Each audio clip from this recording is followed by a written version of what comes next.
అందరికీ నమస్కారం. ఇక కథలోకి వెళితే, I love you Aditya, love you for ever. తన నటన మామూలుగా ఎగదీయలేదు పూజ. లవ్ యూ టూ పూజ, భోజనం చేయి అని చిన్న స్మైల్ ఇచ్చి ఆలోచనలో పడ్డాడు. నిజంగానే పూజ నన్ను లవ్ చేస్తుందా అనుకుని హ్యాండ్ వాష్ చేసుకుని సోఫాలో కూర్చున్నాడు. రుద్ర పక్కన కూర్చుని భోజనం చేస్తుంది శివాని. ఎంత కాదనుకున్నా ఆదిత్య మనసు శివాని మీదకి లాగుతుంది. కర్రీ వేసుకో. ఇంకా వద్దండి, ఇదే ఎక్కువైంది అని భోజనం చేస్తుంది శివాని. తింటుంది కానీ ఒక పక్క నుంచి కావాలనే రుద్ర విసిగిస్తున్నాడు. అవన్నీ అబ్జర్వ్ చేస్తూనే ఉన్నాడు ఆదిత్య. ఆదిత్య, ఏంటి పూజ, చేయి తుడుచుకో అని పూజ నాప్కిన్ ఇవ్వగానే ఆదిత్య చేయి తుడుచుకుని తింటున్న శివానీని చూసి, పూజ బయటికి వెళ్దామా అంటే, అందరూ అక్కడే ఉన్నారు కదా అందుకు. పద అని ఇద్దరూ బయటికి నడిచారు. ఆదిత్య బయటికి వచ్చింది శివాని కోసమని పూజకి తెలీదు. ఒకరి పక్కన ఒకరు కూర్చొని మాట్లాడుకుంటున్నా ఆదిత్య మాట పూజ దగ్గర ఉంటే చూపు మాత్రం శివాని మీదనే ఉంది. ఆదిత్య మాటలు వింటూనే రుద్రాకేసి చూసింది పూజ. ఒక్కరోజైనా నీతో గడపాలి బావా, నిన్ను మర్చిపోవడం అంటే ప్రాణం పోయినట్టే. పగతో అయినా సరే నిన్ను నా సొంతం చేసుకుంటాను, అంతేకాని నిన్ను వదిలే ప్రసక్తి అయితే లేదు అనుకుని తనలో తానే నవ్వుకుంది. నిశ్చితార్థం హడావిడి అయిపోవటంతో ఆ రోజు సాయంత్రమే ఎవరింటికి వాళ్ళు వెళ్ళారు. అందరూ వెళ్ళగానే పూజ బట్టలు మార్చుకుని బయట వరండాలో కూర్చుని తన చేతికి ఉన్న రింగ్ చూసుకుని నవ్వుకుంది. ఇల్లంతా చక్కబెట్టి స్నానం చేసి కాటన్ చీర కట్టుకుని హాల్లోకి వచ్చింది గౌరీ. గౌరీ, అమ్మా అంటూ దేవి గారి దగ్గరికి వెళ్ళింది. గౌరీకి తోడుగా భూషణం, దేవి గారు ఉన్నారు. కాస్త కాఫీ పెట్టురా, తలనొప్పిగా ఉంది. సరే అమ్మా అని కాఫీ పెట్టి తల్లిదండ్రులకిచ్చి కూతురికి కూడా కాఫీ ఇద్దామని వరండాలోకి వచ్చింది. చేతికి ఉన్న రింగ్ చూసి మురిసిపోతున్న కూతుర్ని చూడగానే ఎన్నో అనుమానాలు కలిగాయి గౌరీకి. పూజ, అమ్మా అంటూ కాఫీ వైపు చూసి, కాఫీ తెచ్చావా, థ్యాంక్స్ అమ్మా అని కప్ తీసుకుంది. పూజ, నిన్నొకటి అడగనా, కూతురు పక్కన కూర్చుని అంది. ఏంటమ్మా, కాఫీ సిప్ చేస్తూ అంది. ఆదిత్యకి వెనక ముందు ఎవరూ లేరు, ఉన్నది వాళ్ళ బాబాయ్, అన్నీ తనే. ఆదిత్య చాలా అందగాడు, ఇంకా డబ్బున్న మనిషి. ఒక రకంగా రుద్రబావతో సమానంగా ఉన్నాడు. నువ్వెలాంటి జీవితం గడపాలని ఆశపడ్డావో ఇప్పుడు అదే జీవితం దేవుడు నీకిచ్చాడు కాబట్టి అంటూ కూతురు వైపు చూసింది. ఏంటమ్మా, చెప్పటం ఆపేశావు, చెప్పు పర్లేదు. నేనిలా అంటున్నానని నువ్వు బాధపడకు. ప్రతి విషయంలోనూ నీకు నేను సపోర్ట్ చేస్తూ వచ్చాను. నువ్వు నీ మనసు మార్చుకుని ఆదిత్యతో సంతోషంగా ఉండాలని కోరుకుంటున్నాను. నీకిప్పుడు సగం పెళ్ళైంది పూజ. ఆదిత్య నీ భర్త. నువ్వు ఇంకా భావసొంతం కాలేదు అన్న పగతో కోపంతో ఆదిత్యం చేసుకున్నాక కూడా పిచ్చి పిచ్చి వేషాలు వేస్తే నీకు అసలు జీవితమే ఉండదు. ఒక తల్లిగా నేను కోరుకునేది ఒక్కటే, నువ్వు సంతోషంగా ఉండాలని. ఎందుకు చెప్తున్నానో అర్థం చేసుకో అని గౌరీ నచ్చ చెప్పింది. ఎప్పుడూ లేనిది గౌరీ అలా మాట్లాడేసరికి పూజ ఆశ్చర్యంగా చూసింది. అమ్మా, నువ్వేనా ఇలా మాట్లాడుతుంది, నమ్మలేక అడిగింది. అవును, పగ ప్రతీకారం అంటూ నువ్వు ఇలానే ఉంటే జీవితకాలం నాన్న వాళ్ళని దూరం చేసుకొని బ్రతకాలి. తర్వాత నీ ఇష్టం. నా మాటలు వింటే బాగుపడతావు. ఆదిత్య కోటీశ్వరుడు. అతను సంపాదించే ప్రతి రూపాయి కూడా నీ చేతుల్లోనే ఉంటుంది. బావ కావాలో లేదంటే మహారాణి జీవితం కావాలో నువ్వే ఎంచుకో అని గౌరీ లోపలికి వెళ్ళగానే పూజ ఆలోచనలో పడింది. ఇంకా లోపలికి వచ్చిన గౌరీ విండో నుంచి కూతురి వైపు చూసి, నీకు డబ్బు మీద పిచ్చుందని తెలుసు, అందుకే నీతో అలా మాట్లాడాను. నాకు తెలిసి రుద్రపై ఆశలు వదులుకుంటావు అనుకుని తన పనిలో పడింది. ఇంకా ఇంటికి వచ్చిన వర్మ ఫ్యామిలీ ఫ్రెష్ అయి బయట హాల్లో కూర్చున్నారు. ఏమో అనుకున్నాను కానీ చివరికి పూజ మంచి కుటుంబానికి కోడలిగా వెళ్తుంది. ఏమంటావు పార్వతి? అవునండి అని శివాని తెచ్చిన కాఫీ తీసుకుంది. కానీ ఆదిత్యకి వెనక ముందు ఎవరూ లేరు, అన్నీ వాళ్ళ బాబాయిని చూసుకోవాలి. నాకు ఆ విషయంలోనే ఆదిత్యం చూడగానే బాధ కలిగింది. ఏం చేస్తాం, ఏదేమైనా మొత్తానికి అనుకున్నది సాధించింది గౌరీ. మా చెల్లంటే ఏంటో అనుకున్నాను, కానీ పూజకి మంచి జీవితమే వచ్చేలా చేసింది. అదైతే నిజమే నాన్న, కానీ ఈరోజు అత్త ముఖంలో ఎటువంటి గర్వం లేదు. చివరికి అమ్మ జోలికి కూడా రాలేదు. చాలా సైలెంట్‌గా ఉంది. పైగా హ్యాపీగా కూడా ఉంది. అవును రుద్ర, ఆ విషయమైతే నేను గమనించాను. మాటలతో దెప్పి పొడుస్తుందేమో అనుకున్నాను. కానీ అసలు ఒక్క మాట కూడా మాట్లాడలేదు. నాకైతే గౌరీలో మార్పు కనిపించిందండి. అవును పార్వతి అని గౌరీ గురించి మాట్లాడుకున్నారు. వాళ్ళ మాటలు వింటూనే కిచెన్ రూమ్‌లో వంట చేసింది శివాని. ఆమె మనసంతా పరిపరి విధాలుగా ఆలోచిస్తుంది. స్టవ్ ఆఫ్ చేసి కర్రీలో కొత్తిమీర చల్లి బయటికి వచ్చింది. శివ, కూర్చో అన్నారు ముగ్గురు ఒకేసారి. వాళ్ళ మాటని కాదనలేక వాళ్ళతో కూర్చుని కాసేపు మాట్లాడింది. మాట్లాడుతుంది కానీ ఆమె ముఖంలో నవ్వు లేకపోవడం రుద్ర గమనిస్తూనే ఉన్నాడు. సరే అత్తమ్మ, నేను ఫ్రెష్ అయి వస్తాను అని తన రూమ్కి వచ్చి ఫ్రెష్ అయి బయట కూర్చుంది. హలో శివ, శివ ఎక్కడున్నావమ్మా అంటూ లోపలికి వచ్చాడు రుద్ర. నేనిక్కడే ఉన్నాను, చెప్పండి అంటూ నవ్వింది. ఏంటి మేడం గారు, చాలా డల్గా ఉన్నారు? అక్కడ పెరట్లో మాటలతో సవాల్ చేశావు, మరిప్పుడు ఏమైంది బంగారం, డల్గా ఉన్నావు? శివాని మెడ చుట్టూ చేతులు వేసి అడిగాడు. అదేం లేదండి, ఫంక్షన్ కదా, ఎందుకో తెలీదు, సడన్గా తలనొప్పిగా ఉంది. నీకు అబద్ధాలు చెప్పడం రాదని నాకు తెలుసు శివ. వచ్చిన దగ్గర నుంచి నువ్వు చాలా డల్గా ఉన్నావు. చెప్పు, మళ్ళీ ఆ పూజ ఎక్స్ట్రాలు చేసిందా? తల నిమురుతూ అడిగాడు. చచా, లేదండి. మరెందుకు అలా ఉన్నావు? ఊపిరి పీల్చుకుని వదిలి గుమ్మం వైపు చూసింది. డోర్ క్లోజ్ చేసి ఉండటం చూసి, మీకు ఆదిత్య ముందే తెలుసని అంటున్నారు కదా? అవును. మరి పూజకి? తనకి ఆదిత్య తెలీదు. బిజినెస్ పరంగా అతను నాకు తెలుసన్న విషయం తెలుసు. ఏమైంది అలా అడుగుతున్నావు? పూజ మిమ్మల్ని లవ్ చేసే టైంలో ఆదిత్య పూజకి ప్రపోజ్ చేశాడు. రుద్ర కళ్ళలో చూస్తూ చెప్పింది. షాక్ అయ్యాడు రుద్ర. ఏంటి శివ నువ్వు అనేది? అవును, గదిలో వాళ్ళిద్దరూ భోంచేస్తుంటే వాటర్ పట్టుకుని వెళ్ళిన నేను వాళ్ళ మాటలు విని ఆగిపోయాను. ఇప్పుడు కూడా పూజ ఏమీ మారలేదు. తన మాటలు బట్టి ఆదిత్యను అడ్డం పెట్టుకుని మిమ్మల్ని సాధించాలని చూస్తుంది. ఇదే తన ప్లాన్ అని మాత్రం అర్థమైంది. ఇంకా ఆదిత్యకైతే నీ గురించి కూడా చెప్పింది. బిజినెస్లో మీ ఇద్దరికి పడదంటున్నారు కదా, ఎందుకైనా మంచిది, మీరు జాగ్రత్తగా ఉండండి. వాళ్ళిద్దరూ కలిసి మిమ్మల్ని ఏమన్నా చేస్తారేమో అని భయంగా ఉంది అని శివాని అనగానే రుద్ర శివాని చేతిని గట్టిగా పట్టుకుని ఆలోచనలో పడ్డాడు. ఏంటండి ఆలోచిస్తున్నారు? ఆదిత్య పూజ గురించి శివాని. అసలు ఆదిత్య తనకి ప్రపోజ్ చేయడం అంటూ ఆగిపోయాడు. మైండ్ అంతా ఒక్కసారిగా పరుగులు పెట్టింది రుద్రకి. ఏంటండి చెప్పటం ఆపేశారు? పూజ తనని రిజెక్ట్ చేసింది అన్న కోపంతోనే ఆదిత్య నాతో బిజినెస్ విషయంలో గొడవ పడ్డాడని అనిపిస్తుంది. ఏంటండి మీరనేది? అవును శివ, ఇప్పుడు నాకు విషయం క్లియర్గా అర్థమైంది.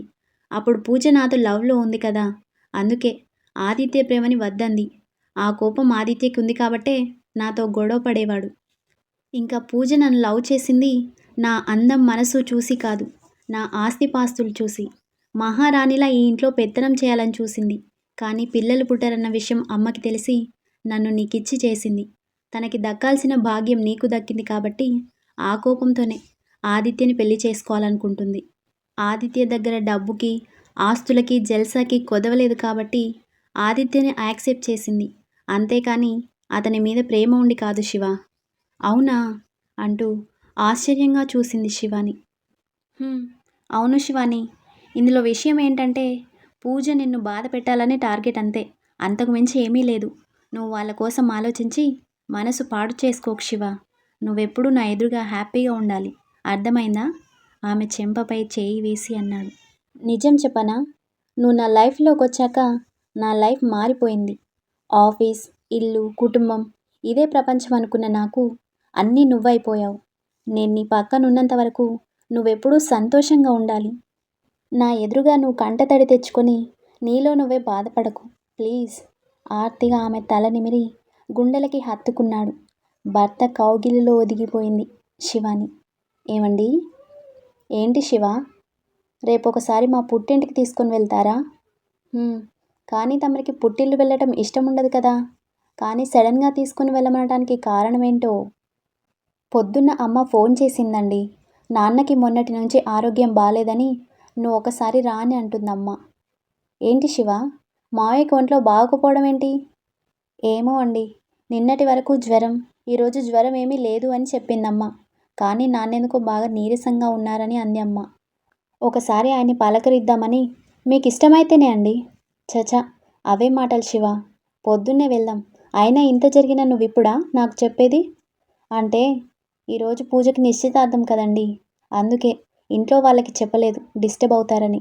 పొద్దున్న ఇద్దరం వెళ్దాం. అత్తమ్మకి విషయం చెప్తాను. సరే, పడుకో లేటైంది అని శివాని జోకొట్టి తన ఒడిలో పడుకోబెట్టుకున్నాడు. ఇంక తెల్లవారింది. లేవగానే అన్ని పనులు పూర్తి చేసి కాఫీ కప్స్తో హాల్లోకి వచ్చింది శివాని. శివాని, ఏంటత్తమ్మా? ఇప్పుడే రుద్ర చెప్పాడు నాన్నకి ఆరోగ్యం బాలేదని. నేనందరికీ కాఫీ ఇస్తాను. నువ్వు వాడు ఇంటికి వెళ్ళండి ముందు. పర్వాలేదత్తమ్మా, వంట చేసి వెళ్తాను. లేదు, అవన్నీ నేను చూసుకుంటాను. తగ్గే వరకు నువ్వు అక్కడే ఉండు. ఆయన మనసు ఎలా ఉన్నా సరే కూతురుగా ఆయన్ని చూడడం నీ బాధ్యత. నిన్ను పట్టించుకోవటం లేదని ఆ కోపం బాధ నువ్వేమీ మనసులో పెట్టుకోకు. ఇవిగో ఈ పండ్లు రసాలు నాన్నకి తీసుకొని వెళ్ళు. ఇవన్నీ మన తోటలోనివే, సరేనా? సరే అత్తమ్మా అంది. శివాని, ఏంటత్తమ్మా?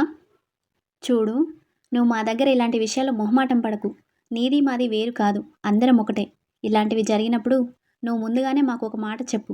ప్రాణం కంటే ఏది ఎక్కువ కాదు కదా. క్షమించండి అత్తమ్మా, పూజ ఎంగేజ్మెంట్ ఎక్కడ డిస్టర్బ్ అవుతుందని నేను చెప్పలేదు. అంతేగాని మీ దగ్గర నేనెందుకు దాస్తాను? నాకు తెలుసు శివాని. జాగ్రత్త. డబ్బుల దగ్గర నువ్వేమీ ఆలోచించకు. మేమున్నాం కదా తోడుగా అని శివానికి ధైర్యం చెప్పి సారా చేత పండ్ల రసాలు అవన్నీ కారులో పెట్టించింది పార్వతి. ఆలోచిస్తూనే తన రూమ్కి వచ్చింది శివాని. అప్పటికే రెడీ అయి ఉన్నాడు రుద్ర. శివ, వెళ్దామా? ఛార్జింగ్ పెట్టిన ఫోన్ తీసుకుంటూ అన్నాడు. వెళ్దామండి. ఏమైంది అలా ఉన్నావు? ఏముందండి, వెళ్ళినా మా నాన్న కనీసం నా ముఖమైనా చూస్తారో చూడరో అన్న ఆలోచన. మీకు తెలుసు కదండి, ఆయనకి నేనంటేనే గిట్టదు. కనీసం ఇప్పుడైనా ఆయన మనసు మారుతుందో లేదో అని నా తాపత్రయం అండి. ఆయన ఎందుకు అలా ఉంటున్నారో కారణాలు మనకు అనవసరం. నువ్వేమీ ఆలోచించకు, పదా అని తన ఫోన్ తీసుకుని శివాని చేతిని పట్టుకుని బయటకి నడిచాడు. ఇక కట్ చేస్తే, అమ్మా కాఫీ ఇవ్వు అంటూ బెడ్రూమ్ నుంచి బయటికి వచ్చింది పూజ. ఇంత పొద్దున్నే రెడీ అయ్యావు, ఎక్కడికి వెళ్తున్నావు? కాఫీ కప్ ఇస్తూ అంది. ఆదిత్య నేను బ్రేక్ఫాస్ట్ చేయడానికి రెస్టారెంట్కి వెళ్తున్నామమ్మా.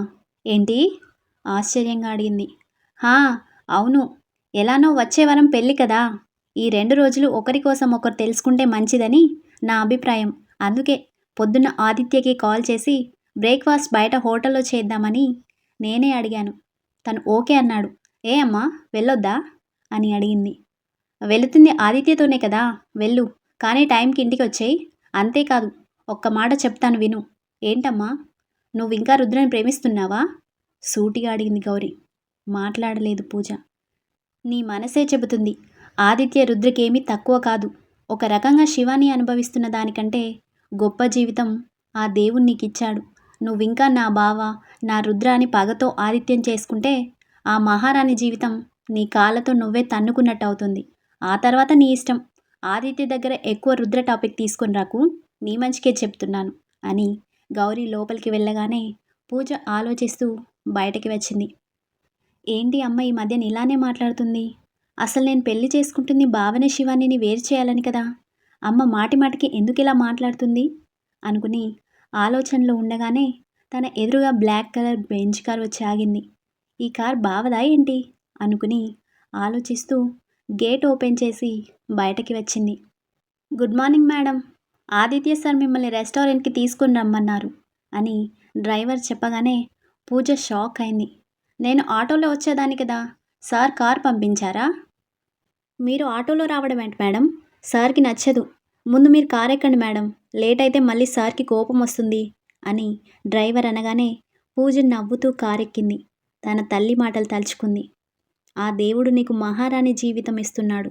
నువ్వు పగ అంటూ ఆ రుద్ర శివాని కోసం ఆలోచిస్తూ నీ అందమైన జీవితం పాడు చేసుకోకు అని గౌరీ మాటలు గుర్తురాగానే అమ్మ చెప్తుందెందుకో నిజమే అనిపిస్తుంది.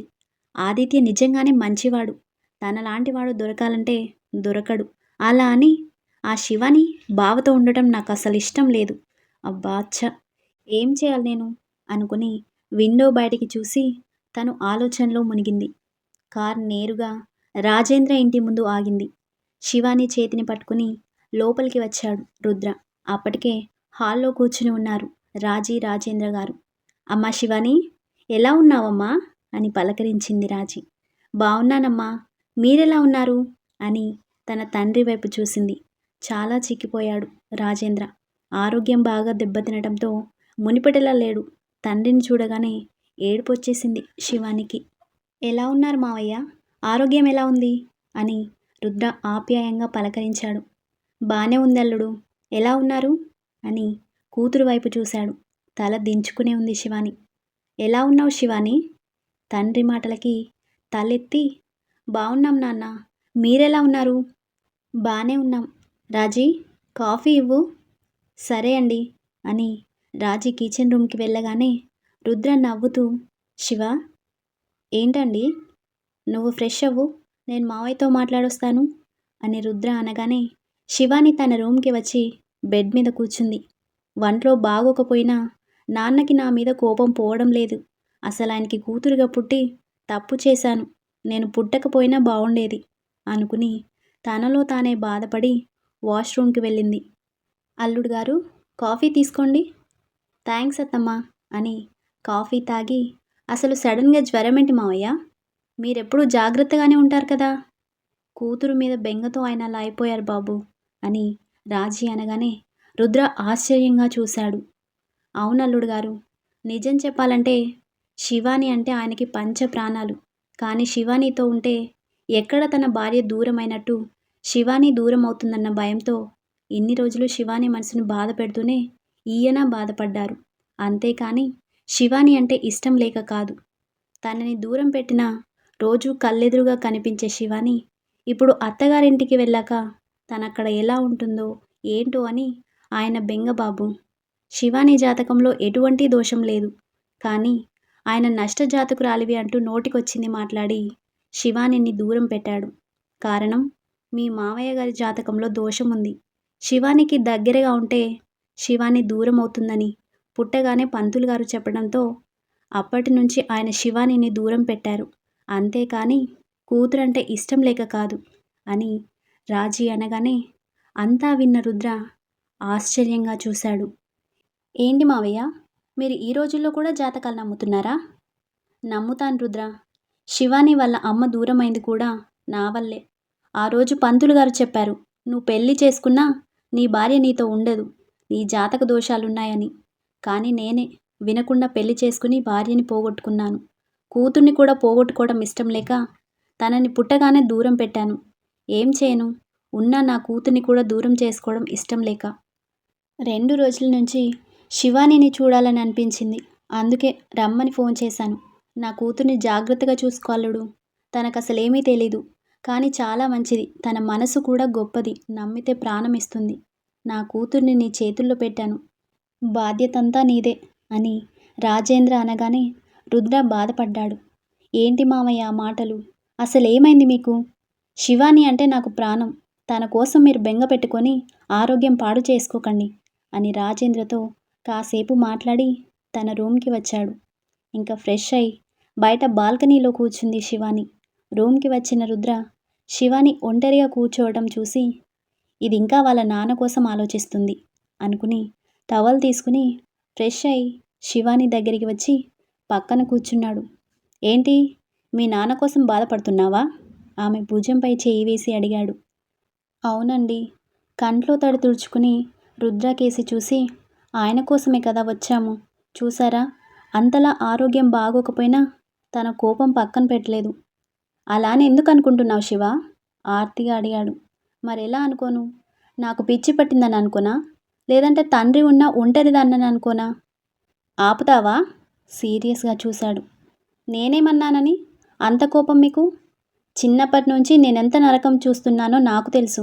మా అమ్మ కడుపున పుట్టడమే నేను చేసిన తప్పు అని శివాని ఏడుస్తూ అనగానే రుద్ర వెంటనే ఆమె చేతిని పట్టుకుని తన వైపుకు తిప్పుకొని, నెత్తిన ఎప్పుడు రెడీగా పెట్టుకుంటావా కుండనీళ్ళు?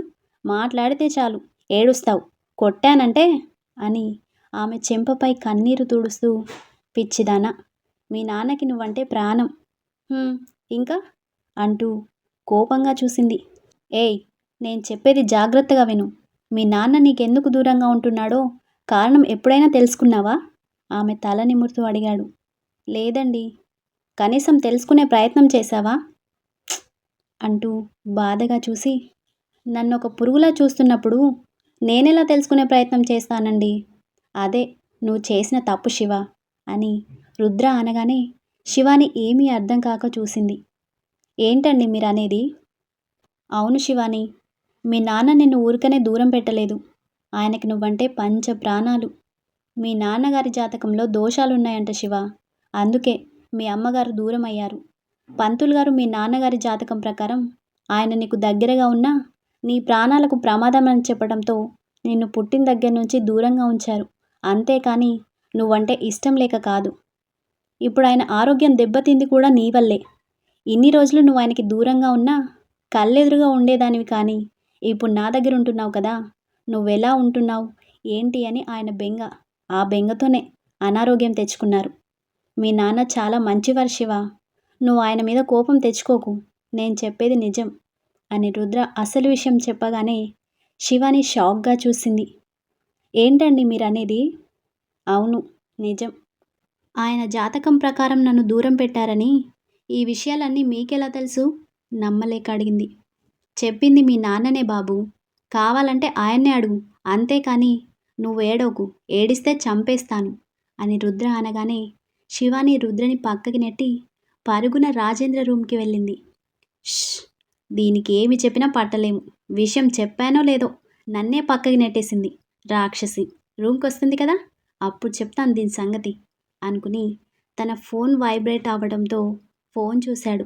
ఆదిత్య, పూజ ఇద్దరూ కాఫీ తాగుతున్న ఫోటోలు. ఆలోచిస్తూ ఉండగానే పూజ దగ్గర నుంచి ఫోన్ రావడంతో లిఫ్ట్ చేశాడు రుద్ర.